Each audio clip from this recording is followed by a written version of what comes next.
Bonjour à tous, aujourd'hui je ne vais pas vous présenter un vélo, je ne vais pas non plus vous faire un tuto. Aujourd'hui je vais vous parler d'un artisan cadreur qui habitait Montpellier dans le sud de la France. Cet artisan c'est Jean Valero et pendant des dizaines d'années il a fabriqué des randonneuses sur mesure pour les cyclotouristes. Pour vous parler de Jean Valero, j'ai interviewé mon père qui a connu Jean pendant près de 70 ans et ils ont dû faire des dizaines de milliers de kilomètres ensemble. Donc mon père connaît bien la carrière et la vie de Jean Valero et il a même quelques petites anecdotes à son compte.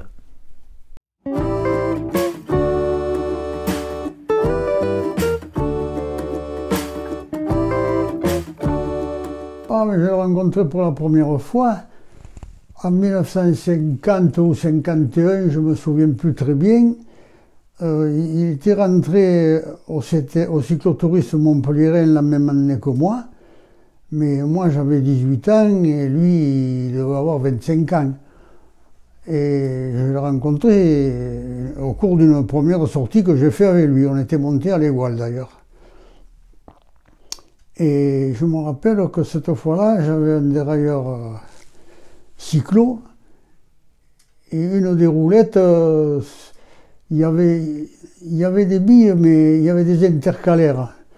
Et ça s'était mis en travers, ça marchait plus et on s'est arrêté et il a eu vite fait d'enlever l'intercalaire, de laisser que les billes et puis on est reparti aussi sec. Et après on est monté à Côte-de-Vallerogue. Il avait son copain Laurent avec lui. On était 5 ou 6.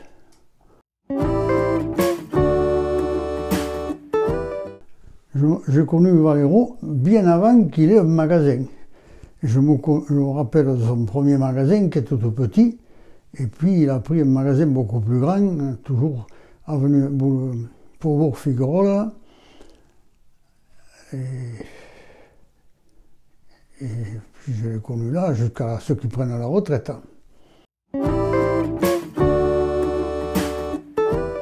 Il faisait aussi des cadres, lui, sur mesure. Il en faisait qu'il achetait tout le monde le cadre nu et il a rajouté les pattes de dérailleur, les supports de porte-bidon, etc. Mais il faisait aussi des cadres de la tête aux pieds. Et il les peignait. Il avait un four pour les émailler. Il faisait des cadres classiques. Maintenant, par rapport aux cadres italiens, les cadres en France, on faisait des cadres avec des pattes droites à l'arrière. Ça avait l'avantage de ne pas se décentrer sur un coup de danseuse, par exemple. Tandis que les pattes obliques, des fois, la roue se décentrait. Mais c'était tout le cadre français qui était comme ça, hein, sauf Mercier ou Peugeot, ils faisaient des cadres comme les cadres de course. Mais tous les artisans faisaient des pattes droites. Après, il y avait des artisans qui faisaient des potences, qui faisaient des trucs. Il y en a même au début qui fabriquaient des dérailleurs avant.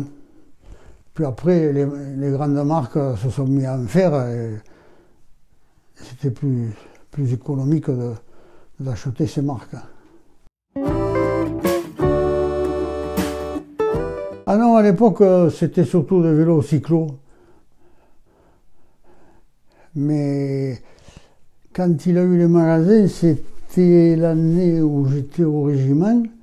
Et quand je suis revenu en Perme une fois, je l'ai vu à son premier magasin. Et puis quand je suis revenu du régiment, il était au deuxième magasin.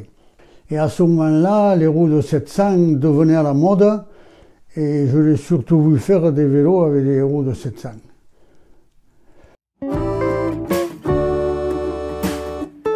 On ne faisait pas le tour du monde à l'époque. Hein. Les gens ils faisaient à la rigueur des diagonales en France ou alors des randonnées importantes, quoi.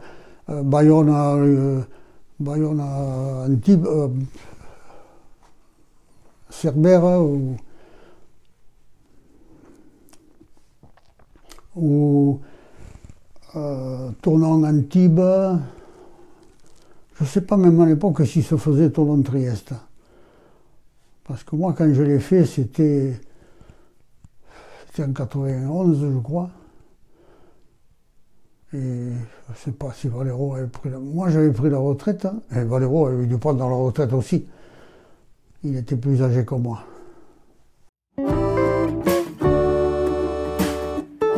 C'était pas un ouvrier, c'était un copain qui était mécanicien. Il était mécanicien et puis il s'est démerdé pour rentrer professeur de mécanique à un lycée professionnel. Et le soir, après la journée, il allait chez lui monter des cadres ou l'aider à dévoiler les roues, parce qu'il était très bon lui aussi. Et il m'a...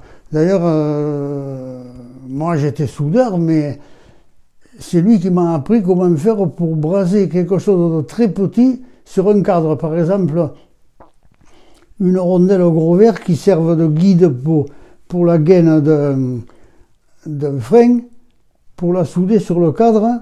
Et bien, il m'a appris qu'il fallait déposer une goutte de brasure d'argent sur le cadre, ensuite avec une pince prendre la rondelle, la mettre là où il y a la goutte de brasure, et puis avec le chalumeau faire fondre la brasure jusqu'au moment où hop, elle saute sur la rondelle, et là tu enlèves le chalumeau d'un côté, la clé en griffe de l'autre, et c'est bon.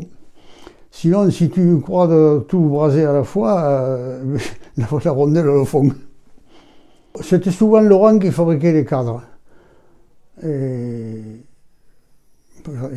il avait des tubes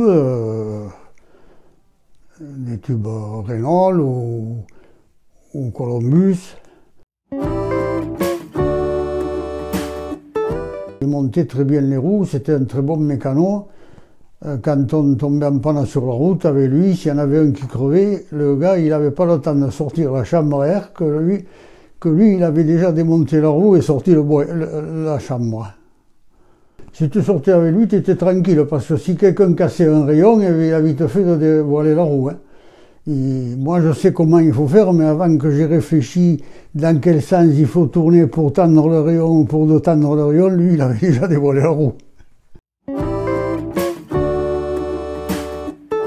À la randonnée de l'Égoile, il faisait le dépannage. Il faisait la randonnée avec sa voiture et il faisait suivre un peu de matériel et les gars qui étaient en panne, il les dépannait, il dévoilait les roues. C'était surtout des rayons qui se cassaient à l'époque, tandis que maintenant on n'en casse plus de rayons.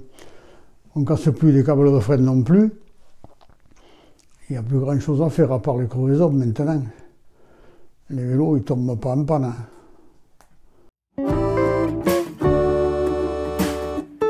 Il a fait du vélo, oui, en vélo, il était bon, hein. Si, c'était un costaud. Évidemment, moi, quand je l'ai connu, j'avais 18 ans, j'étais un gamin, parce qu'à 18 ans, je ne faisais pas d'effet. Mais lui, il avait 25 ans, et lui et Laurent, son copain, ils étaient bons, hein. Mais ils attendaient tout le monde, là. En tandem, il était costaud parce que sa femme n'était pas tellement costaud. Mais je me souviens d'une fois où sa femme était fatiguée, on était dans l'Aveyron, on allait monter sur l'Aubrac. Et sa femme a dit je vais monter en voiture parce que je suis fatigué. Ah ben lui, il a dit je vais monter avec le tandem tout seul. Moi je me suis dit chouette. Il va monter avec le tandem tout seul, ça roulera un peu moins fort. Oh, que dalle, hein. Alors, il était seul sur le tandem et je trouvais que ça tirait fort. Surtout qu'il y avait un orage qui menaçait. Et plus l'orage menaçait, plus ça tournait, plus il accélérait. Et enfin, je suis arrivé à rester dans sa roue jusqu'en haut, mais je me suis dit heureusement que c'est le bout.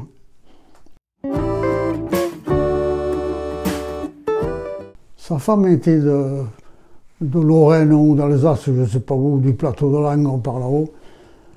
Elle était descendue pendant la guerre Elle habitait dans le quartier, là, à la Pierre Rouge.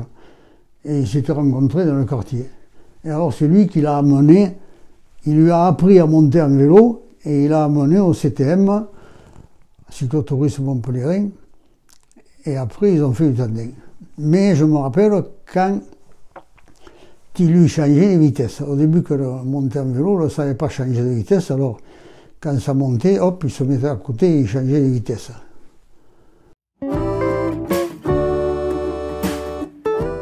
Elle était à la vente des accessoires et à la caisse. Parce que Valero, il était à l'atelier, il réparait aussi, parce qu'il faisait aussi les mobylettes. Alors il réparait les mobylettes, il réparait les vélos. Et quand il y avait des cadres à faire, c'était Laurent qui s'en occupait.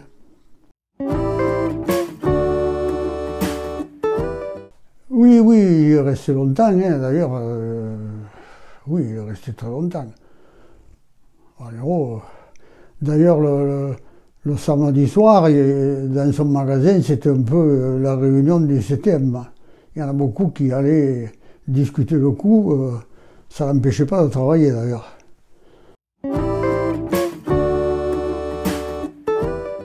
Avant ça, il y avait Rousset, qui était du côté du grand garage Renault, là-bas, à la avenue de Toulouse. Il y avait Rousset qui faisait beaucoup de cadres sur mesure, mais quand Valero a démarré, je crois que Rousset, à ce moment-là, a pris la retraite. Sinon, il n'y en avait pas d'autres. Après, si tu voulais des cadres sur mesure, il fallait aller soit à Grenoble, il y avait Routens, ou alors dans la région parisienne, il y avait Saint-Ger, il y avait Urtu, il y avait, je ne sais pas quelle marque il y avait encore, Hers, notamment.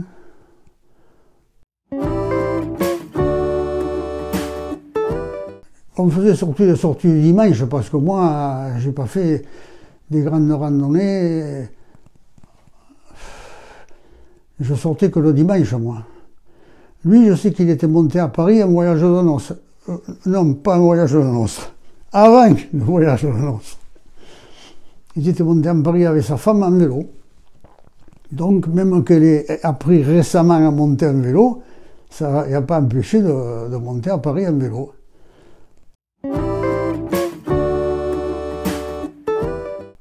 Je sais qu'il aimait plaisanter, alors une fois, on était sortis en vélo et le temps de tourner le dos, il m'avait tourné mes cale-pieds à l'envers sur les pédales. Ce qui fait que quand on a voulu partir, j'arrivais pas à trop. Je ne comprenais pas qu'est-ce qui se passait, que mes pédales, j'arrivais pas à enfiler le pied. Et alors il m'a dit, bon, arrête, va, tu vois. Il m'a retourné en 4 coups de cœur à peau, il m'a retourné mes cale-pieds.